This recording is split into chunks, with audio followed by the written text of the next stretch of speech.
Welcome back, folks. I have two amazing gameplays of the ferocious American grizzly bear, the T110E5. This vehicle is super scary. Now, if you play this vehicle right, it's basically a grizzly bear because how fast it is, how big it is, and how tough it is.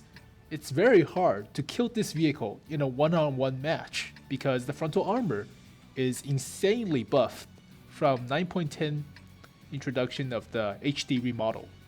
And this tank is fast, so basically this is the best tier 10 American medium tank and heavy tank combined.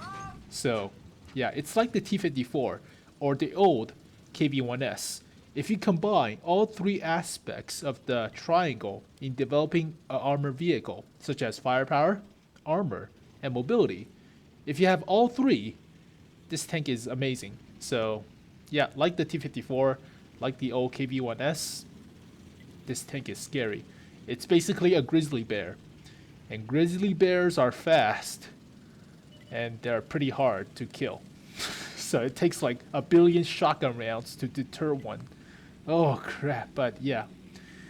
This is one OP vehicle. So right now we're poking the hill. It has 8 degrees of gun depression, so 2 less from previous T29 and T32, but 8 degrees is still better than the FE215B's 7 degrees, or the Conqueror's 7 degrees. The cupola is buffed, so the rounded cupola now has about 250 millimeter, and high explosive anti-tank must hit directly on, yeah, to penetrate, and APCR as well. But this cupola is super overbuffed from the HD remodel. The turret has a better mantlet from the HD remodel as well. So this is a scary one-on-one vehicle. I'll demonstrate, but right now we're poking the hill and try to get some easy shots. But this E100 has been cut out, so we're trying to finish him off. And he's toast. Alright, STI. Shot the WZ, so good spotting from our scout, but he took a hit. And this map has no bush to cover the scouts, so you have to have armor to spot. So right now I'm trying to back up. I have the hill to cover myself from 3 artillery, and 1 is an autoloader. So STI is trying to get into cover. So we're trying to shoot. Now is the good old Zuma into the lower plate. So accuracy is not the best, but it's not that bad, so it's alright. It's a heavy tank after all. If you want to play a sniper, go play a tank du jour. So he's still poking up. And another one into the lower plate. So he's trying to fire back. Nope. So this is not a demonstration of the strength of this vehicle. So right now I took a look at the mini-map, and holy crap, there are a lot of tier 10 heavy tanks coming around this corner. The cupola is on the left side of the vehicle, or port side of the tank, so try to have a mountain between you and the left side of your tank. So right now there's a 113, and he's toast. So keeping the cupola safe, it's a little bit hauled down in this position. Yep, into the frontal plate of the IS-7. He's not angled, so the pike nose is not as strong. Right now, I'm worried about the T110E4 and the Batchat coming around to assassinate me, but they're not coming, so we'll poke up. And juicy side shots. Awesome. So we still have the hill to our left, covering up the cupola as well as artillery fire. Missed that shot, but gold shell, no problem against the roundedness of the turret. So he's trying to shoot my cupola. I'm wiggling the turret and bounced. So it does have the weak spot, but the cupola is rounded. It's tough now, and this vehicle is fast to shift the turret and shift the hull. So it's a bear. It's a grizzly bear. And have you ever watched like National Geographics on grizzly bears? Those things are fast. They can keep up with a deer in a short burst of like 200 yards. Holy crap, that thing is fast. So he tracked the IS-7, wiggled, he missed the shot. The 130mm is not that accurate. And he tracked him again. So right now, this is optimum position because we're hull down.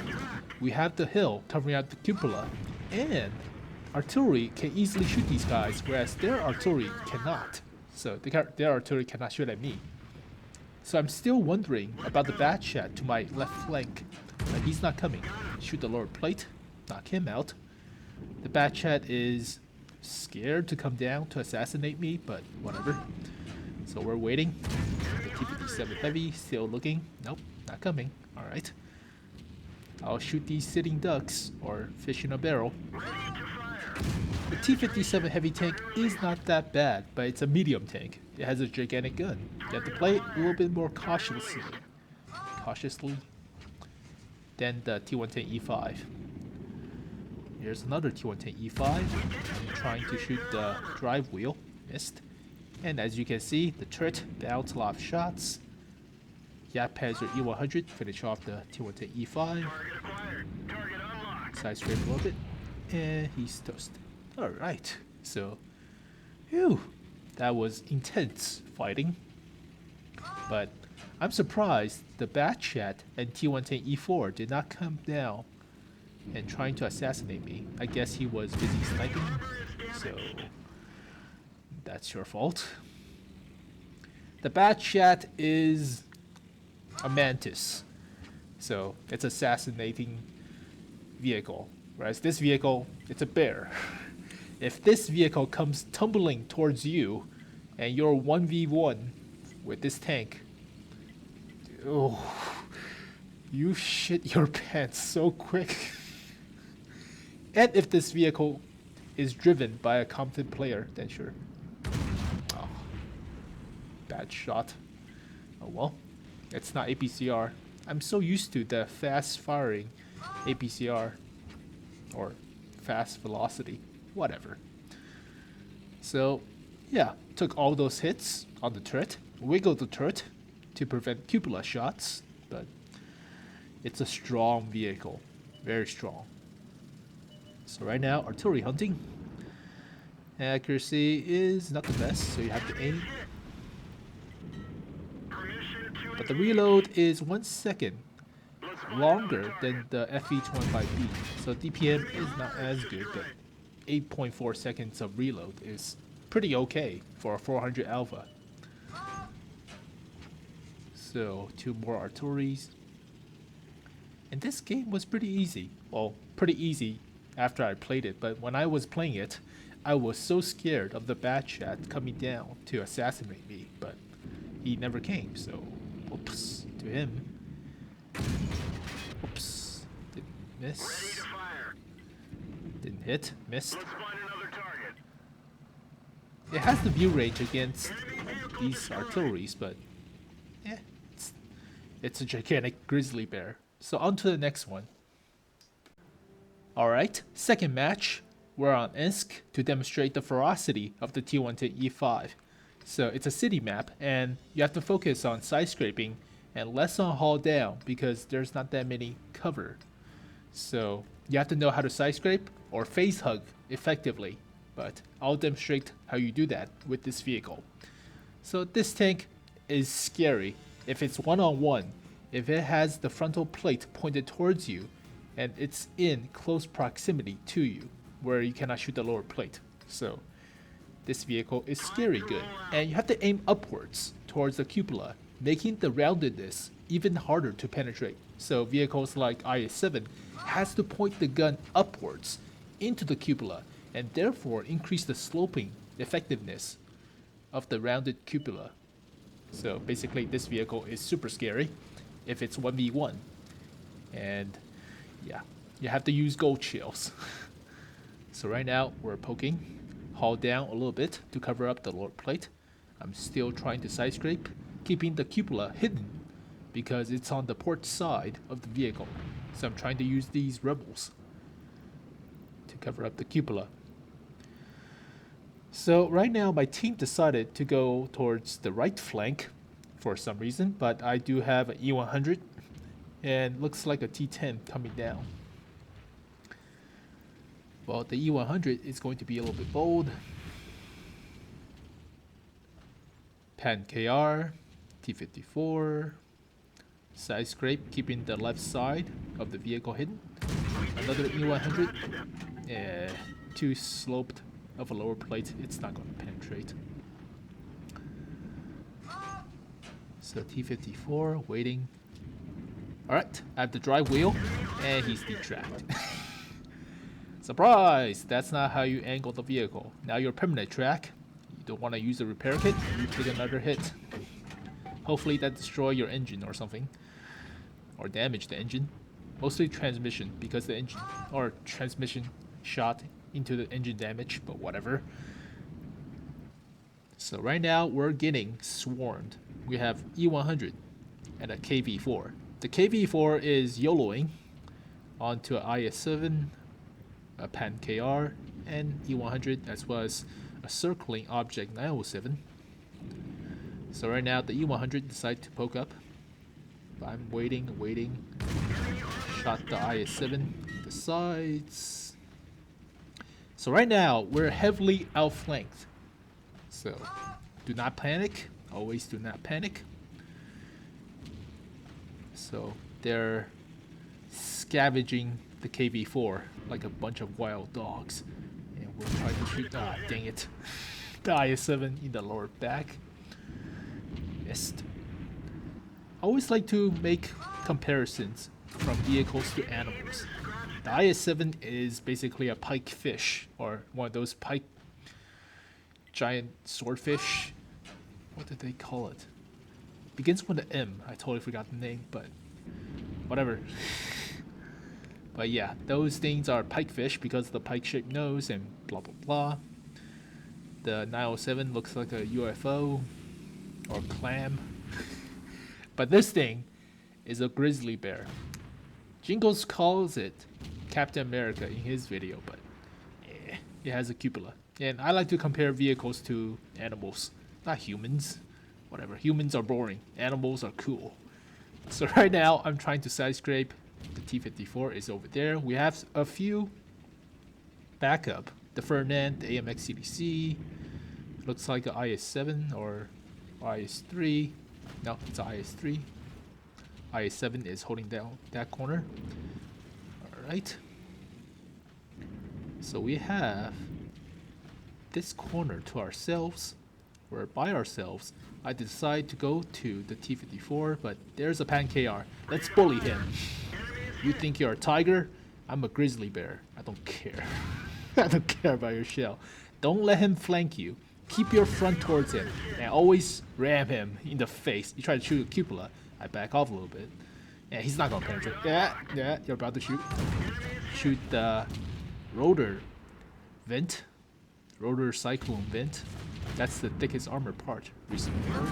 Alright, IS-7 behind us, detract us. Do not let him get behind us and do another shot.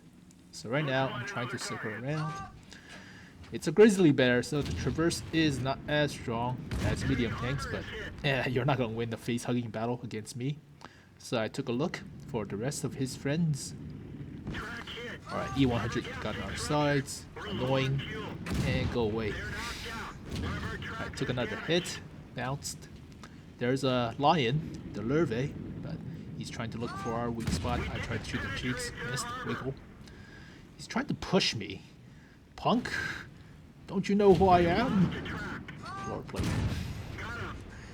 If you are separating yourself in the distance, you do not shoot the cupola, you shoot the lower plate. If you're by yourself in a face-on-face hug battle, or face-hugging battle, you shoot the cupola if you're directly in front of him. If you're trying to pull yourself away, you shoot the lower plate. Otherwise, you're just making yourself available to be shot at in the lower plate. So, we detract the Lurve, took him out. Cheeky E100 took a shot into my side armor. Knocks out like 700 health. Ugh. Alright, we're by ourselves against a few mediums. Pan KR, bye. Oh, snapshot, OP. So, if you want to play this vehicle well, you need to know how to play aggressive medium tanks. So Russian medium tanks are a good example of learning how to play aggressively because the armor, the speed, the guns is not that good at penetrating, but whatever. So the tactics used in those medium tanks directly applies to this heavy tank. So object 907, you have space armor, just shoot beneath it. And he's a one-shot. Same goes for the Action X Centurion. You shoot the frontal plate. Bounced. So right now we're trying to hide from artillery. That was artillery shot. So judging from that shot, the artillery is likely somewhere in the bottom right corner of the map. So I have to keep myself with a building from him. Or keep myself with a building, I guess. Or keep a building between me and the artillery. English is so hard. There's the AMX. The Action X Centurion. So keep myself. Gold shell. I try to snapshot him. He reloads faster than I do, so lower plate is the ammo rack, but he penetrated, so thankfully it did not hit my ammo rack. I'm still a 2-shot to be killed from Object 907 based on his 100mm, but I do not want the Action X Centurion to shoot me. So right now the Waffenträger is pulling up. I shoot my ammo rack out, but I got him. Ugh. So the Action X Centurion is somewhere. I'm surprised the Action X Centurion did not help this 907, but whatever. Random pub matches. So the artillery is somewhere in the bottom right. We have a building between ourselves and the artillery. Going for this Action X Centurion. He's not looking. He will pay. And he's toast. And we hide from artillery. So the object 261 has a low trajectory arc from the shells. So his arc is a little bit lower and therefore has a little bit rough time against these railroads and rail carts. But he has high explosive, hopefully. So right now I have a damaged ammo rack. The tier 10 artilleries usually have about 500 health or so. And the high explosive on this round is 115. So I need the high explosive to one-shot him. Otherwise, it takes about 16 seconds to reload. So do not knock down fences and fence posts or whatever obstacles. So I'm trying to avoid these fences as best as I could. That will give away my position. So he is likely somewhere behind these buildings. So do not get shotgunned from a corner or trapdoor spider. So I'm using these buildings to prevent myself from being shotgunned, but he's likely somewhere in those trees. And I spot him behind these walls. So he's turning around. He spots me. He is toasted. Right into the gun shield. So yeah, this tank, 1v1, very scary, but you need to know what you're doing. And otherwise, you're just a bear that's not really that good. And there you go, folks. The T110E5, the American Grizzly Bear. So just like grizzly bears in real life, this vehicle is ferocious, in your face aggressiveness, and basically maul you to death while stealing your carcass away from you. So it's mine. I'm here. I'm going to take it. And you cannot do anything about it type of vehicle. So that's a good metaphor, Sam. Oh, but yeah. Have you seen a grizzly bear in the wild? That thing could weigh up to like 1,000 pounds. And it's about like 7 foot tall on its hind legs. The paws are like the size of my torso. So basically one swipe and my midsection is gone. And that thing could run up to like 40 kilometers per hour, 25 miles per hour. So, Jesus. Just know, if you're facing a grizzly bear 1v1, you better pray you can circle strafe him or run away fast. Otherwise, he's gonna maul you to death. But yeah, this tank, super OP. So high caliber metal on Sand River. We held off 6 tier 10 heavy tanks. So with the support of artillery and Jagdpanzer E100 and E100, we held off 6 tier 10 heavies just by ourselves. So this vehicle is a deterrent. It's a showstopper. It's a roadblock. So you're not going past this vehicle without a fight. Oof. But 6,000 damage done, 2,200 spotted. So top of the team, awesome. And blocked 2,600 damage from 6 shells. So what is surprising about this result page is the 33,000 credits made in a tier 10 vehicle with a normal account. 33,000. That's the same from a premium tier 8 medium. What? That's funny.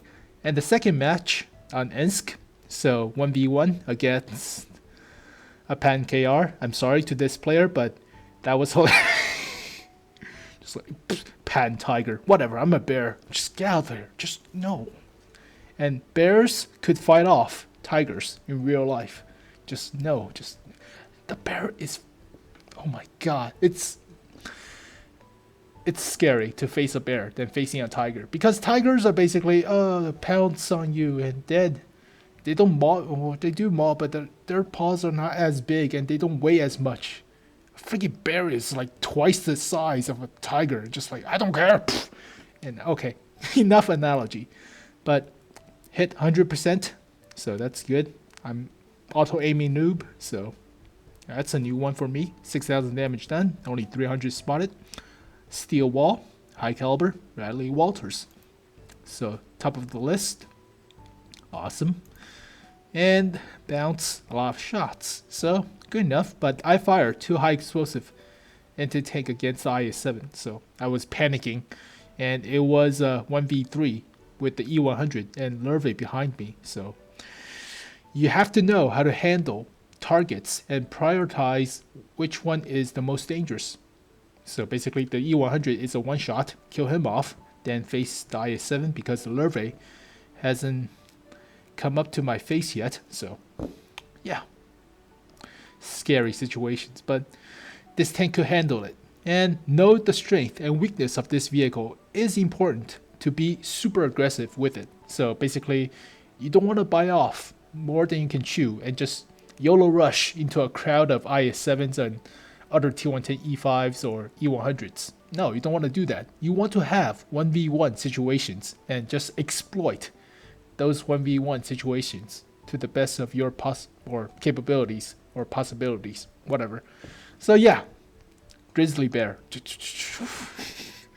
mauls you to death. But thank you guys for watching this video. Hope you guys enjoyed. And special note, I have 1 Patreon now, so special thanks to Wolf Crumb. He is my first patron on Patreon. So yeah, awesome. First step to glory. Yeah, so proud of this moment. Okay, so I don't like to say, hey, like my videos, please subscribe, blah blah blah. I don't want to do that. Please jack me off and make me dinner. No, I'm not going to do that. But special thanks to Wolf Crumb for supporting me, and so glad you can. So thank you guys for watching this video. Hope you guys enjoy it. I'll see you guys next time. Peace.